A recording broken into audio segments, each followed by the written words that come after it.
Good morning, ma'am. You're Crystal Calvo? Yes, ma'am. And Ms. Calvo was previously in court and cause number 24 DCCR 2456 entered a plea of guilty to the state jail felony offense of theft of property. I've received that pre-sentence report. Any additions or corrections to that report? No, no, not for the state. All right, ma'am, I'm going to find that you entered your plea of guilty previously, freely and voluntarily.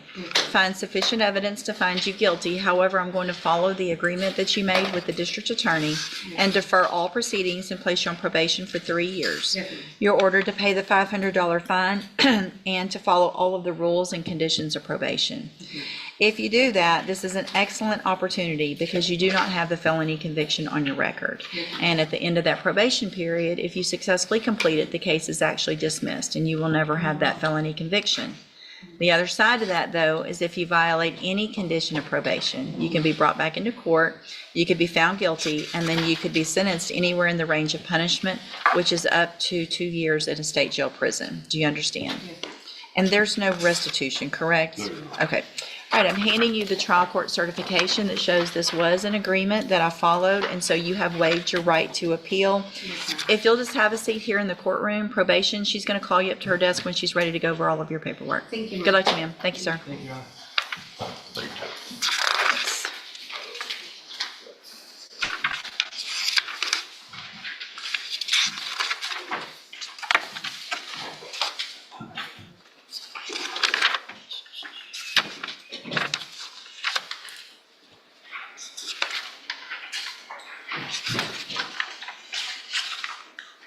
Ms. Holmes, you've got a sentencing on Cameron Gutierrez.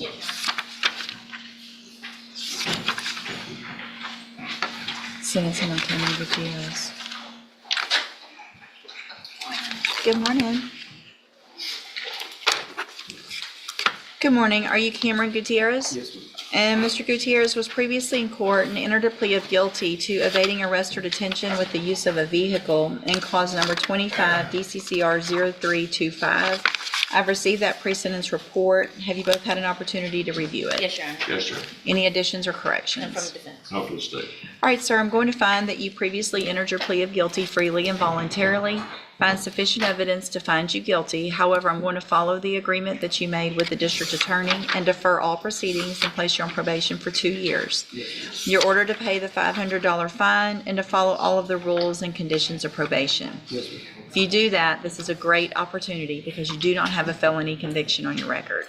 And if you successfully complete the probation, at the end of the probation period, the case will be dismissed and you'll never have a felony conviction.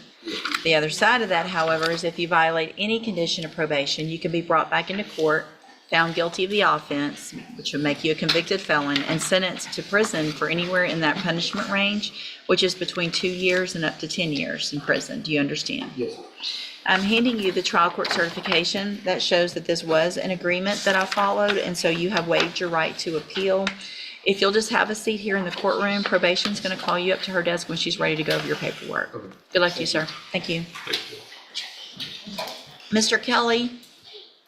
I lost Mr. Kelly.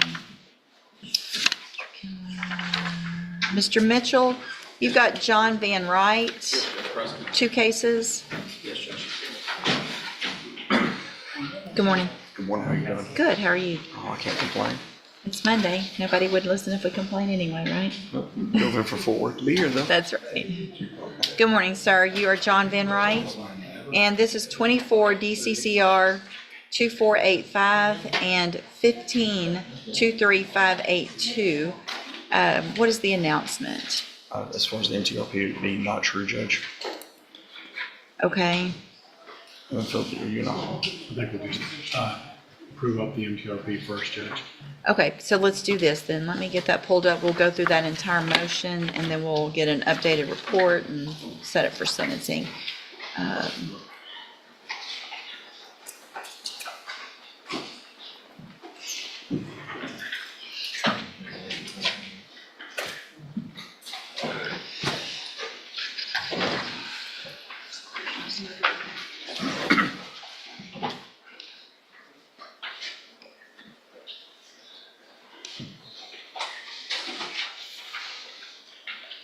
Mr. Van Wright, would you please raise your right hand? Do you swear or affirm the testimony you're going to give in this hearing will be the truth, the whole truth, and nothing but the truth, so help you God? Thank you. Thank you, sir.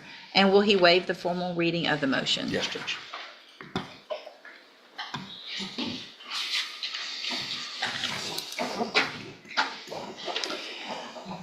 Mr. Van Wright, in cause number 1523582, I have a motion to revoke your community supervision.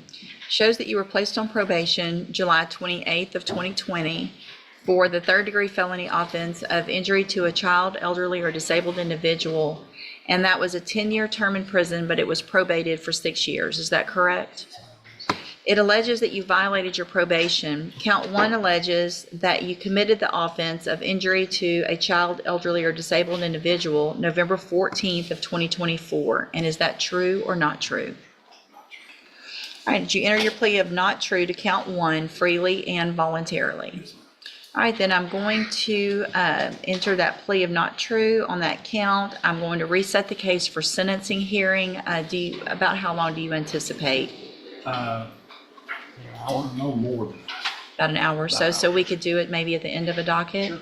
So we'll set it for 11, probably on a Monday. Okay. Just at the end of one of these dockets, unless I can find a time when we're not in trial on another week. Okay. And that'll give y'all time for any You can just evidence. Let me know, or have Kelly or somebody let me know so we can get witnesses here. We'll do it. She'll be back tomorrow, and we'll get that set in the next couple of days. If I can get an updated pre-sentence report, that would be great as well. And then we'll see y'all back at sentencing. All Sounds right? good, Judge. Thank you. We need to get his print, please.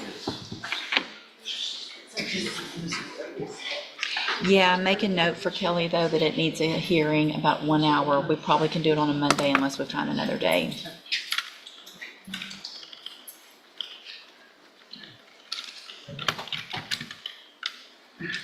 Yeah, I think this was Judge. Yes, thank you.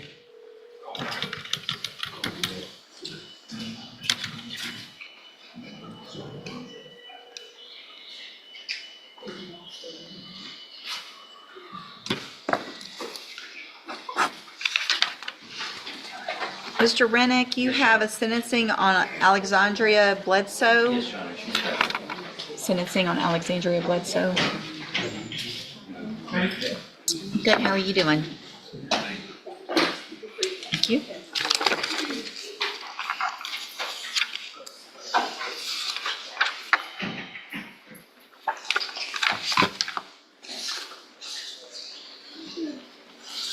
Good morning, are you Alexandria Bledsoe? And this is 25 DCCR 0004. Ms. Bledsoe was previously in court and entered a plea of guilty to the state jail felony offense of abandoning or endangering a child with intent to return. I've received the pre-sentence report. Has everyone had an opportunity to review the report? Yes, Your Honor. Yes, sir.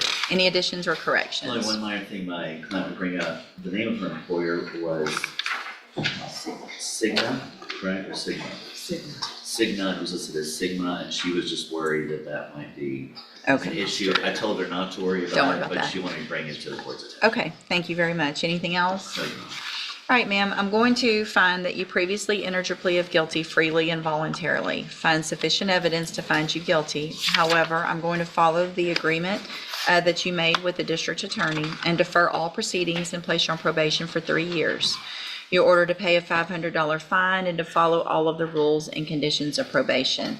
That is going to include completing an intensive parenting class. If you haven't already done that through CPS, there's going to be something through probation that you're going to need to do, obviously. If you do everything that you're supposed to on this probation and follow all of the rules and conditions, then this is an excellent opportunity because you do not have a felony conviction on your record. The other side to that, though, is if you violate any condition of probation, you can be brought back into court, you could be found guilty, and you could go to the state jail prison for up to 2 years. Do you understand? Okay, obviously, I would like to think that this was a huge wake-up call because this could have been very, very bad. And so take care of your child, take care of the classes, make sure you make all of the right decisions when it comes to that, and you shouldn't have any issue. I'm handing you the trial court certification that shows this was an agreement that I followed, and so you've waived your right to appeal. If you'll just have a seat here in the courtroom, probation's going to call you up to her desk when she's ready to go over your paperwork. Good luck to you, ma'am. Thank you, Mr. Rennick.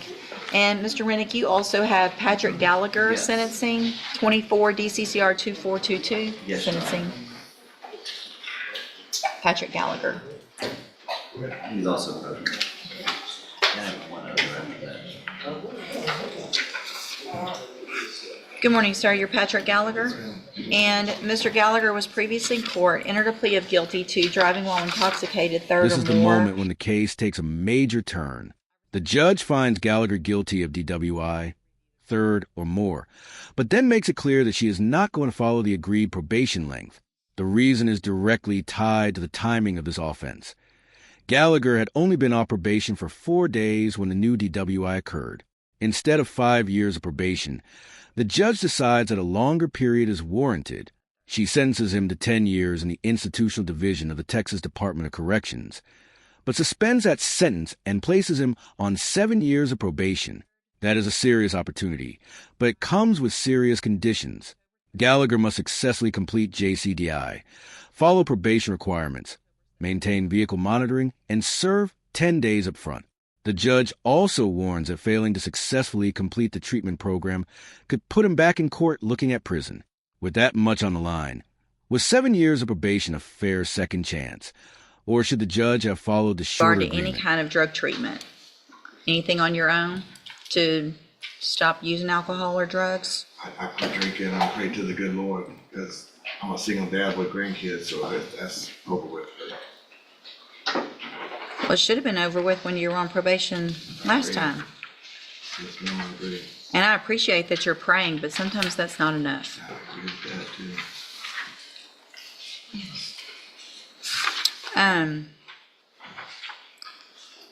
Are you still working Yes, ma'am. at Exxon? Judge, there is one issue I need to bring up whenever you're done speaking. Go ahead. I'd spoken to the prosecutor about this. He is a full-time shift worker, and one of the issues was he had brought in his work schedule as he was, if the court was willing to, he had dates that he was not working to do the 10 days. Okay. And that is something I would bring to court. Sure. Oh, you weren't quick enough. You were quick, though. Okay. It was the highlighted dates is when he is not working, that he was asking the court to. I know he knows it's a big ask, but Well, I mean, I don't know. It kind of is. It kind of isn't. Typically, I let people who are working do it on weekends. This is just how the weekends I have no for his issue weekends. with the erratic nature. of it. Here's the more, I guess, the part that's going to be potentially something that you're going to have to really figure out with your job schedule, and there's not going to be any excuses, is that you're going to have to enter and successfully complete the jcdI program. It is an intensive outpatient program. You're not the only patient that will have to do it on this type of schedule, but you're going to get started on that immediately without any mess ups, because if so, you're right back in here and you're going to be looking at going to prison. Do you understand? Thank you. So what I'm going to do then, Mr. Gallagher, is find that you entered your plea of guilty freely and voluntarily.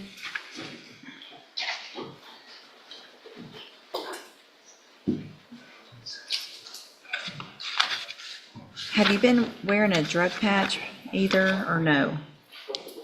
Was that a condition of anything? I didn't, no judgment. the bond, it wasn't a condition.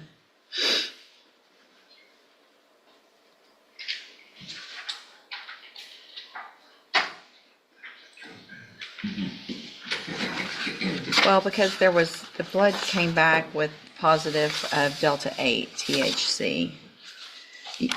I'm sorry? That's correct. Yeah. Are you doing anything like that still? No, ma'am, I work for ExxonMobil. Well, I mean, did you work for them when you, I did, but I had a vape that I didn't know was there, so that's history. you're 52 years old and you're using a vape that you don't know what's in it? Do you want me to buy that? You don't have to, no, ma'am. I don't. Because if you don't know, then you should have known. So either way, it's ridiculous that, I mean, that's something that a teenager would come in and tell me, I got a vape and I don't know what's in it.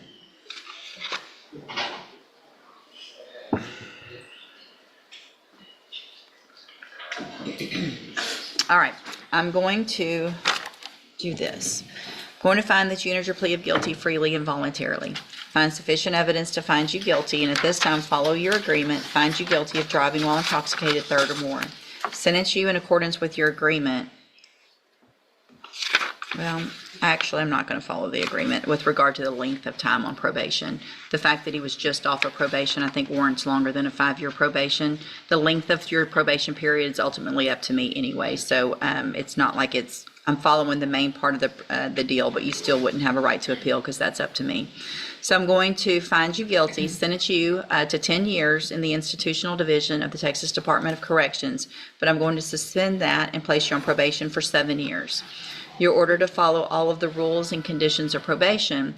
That's going to include entering and successfully completing the jcdI program and following, obviously, all of the rules and conditions. You'll have an auto ignition interlock device on your vehicle. Do you already have that? You're going to keep that at least for some amount of time. And if he has the interlock, you can make a notation. I don't need interlock and scram and portable, whatever they feel like is best through jcdI. Once that gets going, I'm fine with. Okay. I am going to order that you serve the 10 days upfront time. That is going to be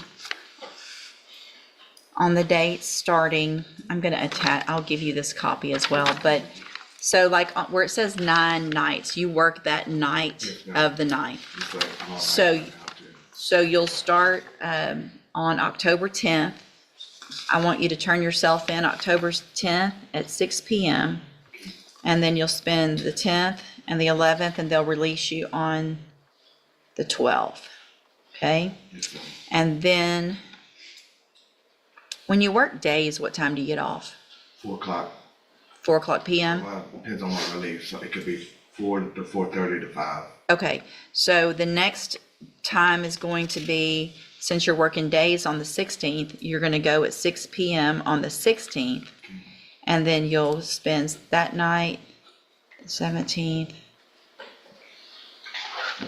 and get out on the 19th.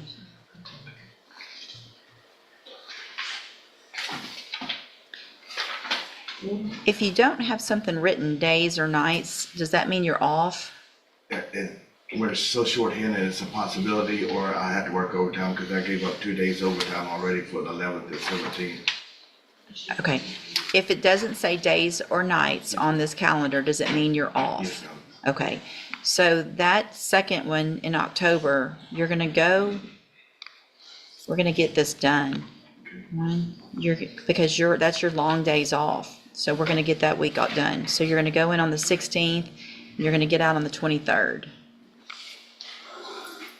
So that gives you 1 overnight, the 16th, 17th, 18th.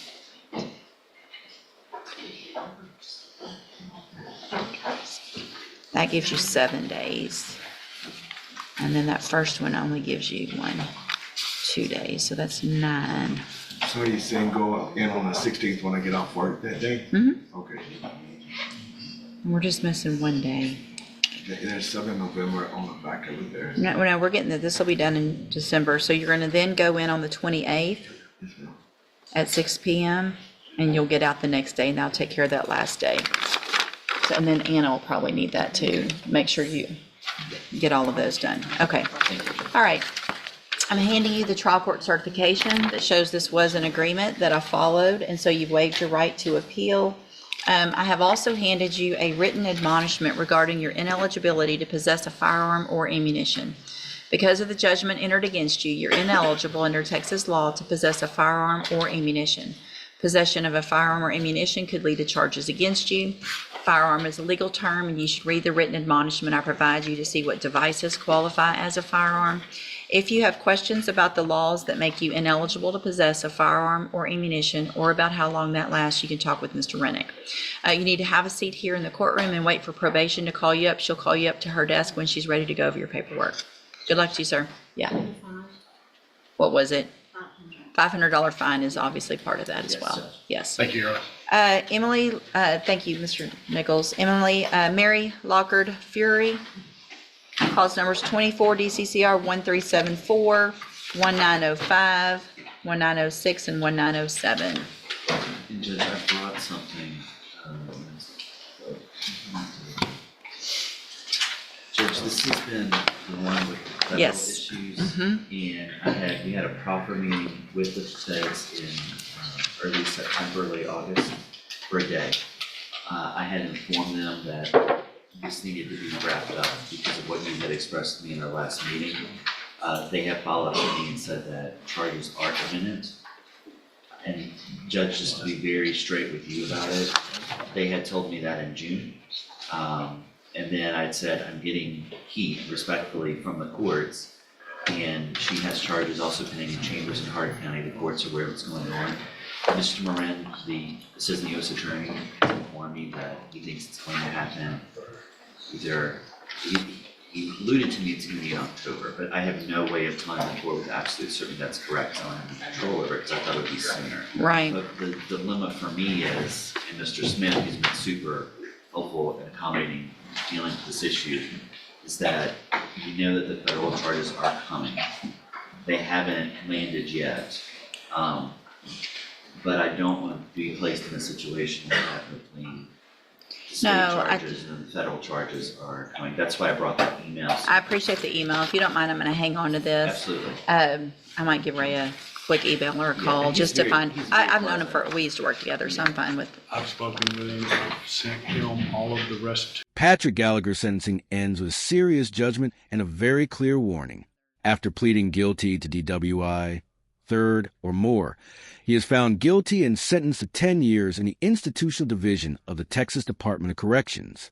But the judge suspends that prison sentence and places him on 7 years of probation instead. His conditions include successfully completing the intensive jcdI program, following probation rules, maintaining an ignition interlock device as required, and serving 10 days upfront on the schedule ordered by the court. The judge also gives Gallagher a written admonishment concerning his ineligibility to possess a firearm or ammunition because of the judgment entered against him.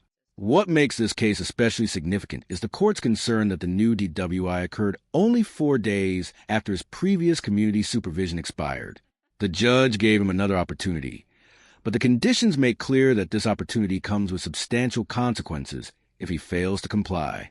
If you found this case as intense as we did, hit that like button, share your thoughts in the comments, and don't forget to subscribe for more powerful courtroom breakdowns.